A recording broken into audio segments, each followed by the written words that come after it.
क्या आपने कभी एक ऐसी महिला की कहानी सुनी है जिसे देखते ही लोग पत्थर बन जाते थे? एक ऐसी योद्धा जिसे देवताओं का श्राप मिला था, लेकिन क्या वह सच में राक्षस थी या उसके साथ अन्याय हुआ था? आज हम जानेंगे मेडुसा की पूरी कहानी, एक सुंदर युवती से लेकर एक भयानक गॉर्गन बनने तक, और अंत में उसकी त्रासद मौत तक। मेडुसा का जन्म ग्रीस के समुद्री देवता फोर्सिस और केटो के घर हुआ था। ग्रीक मिथकों के अनुसार वह 3 गॉर्गन बहनों में से एक थी, स्टेंथो, यूरियल और मेडुसा।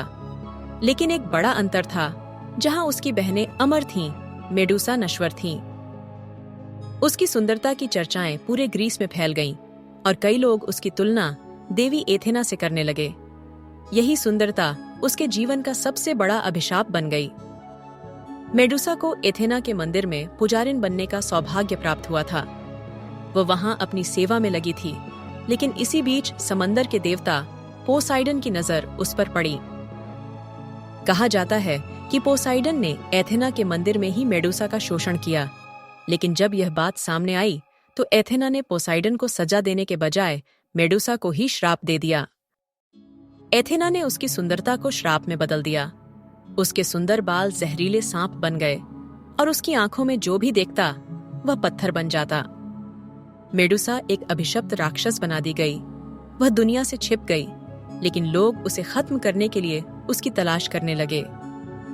राजा पोलिडेक्टिस ने योद्धा पर्सियस को आदेश दिया कि वह मेडुसा का सिर लेकर आए। यह एक असंभव कार्य था, लेकिन पर्सियस को कुछ शक्तिशाली हथियार मिले। हर्मीस के पंखों वाले जूते, हेड्स का अदृश्य हेलमेट और एथेना की चमकदार ढाल।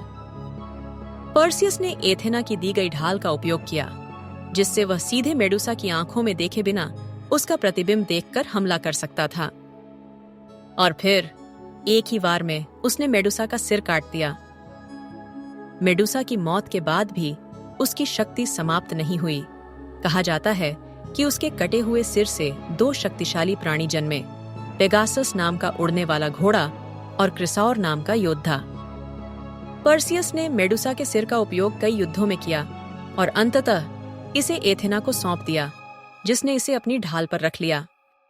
मेडुसा की कहानी केवल एक राक्षस की नहीं है, बल्कि अन्याय, बदले और शक्ति की भी है।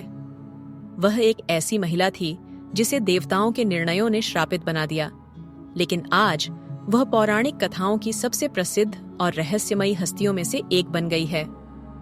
तो दोस्तों, आपको क्या लगता है? क्या मेडुसा सच में एक खतरनाक राक्षस थी या वह देवताओं द्वारा दी गई एक निर्दोष महिला थी? आपके विचार हमें कमेंट्स में बताएं।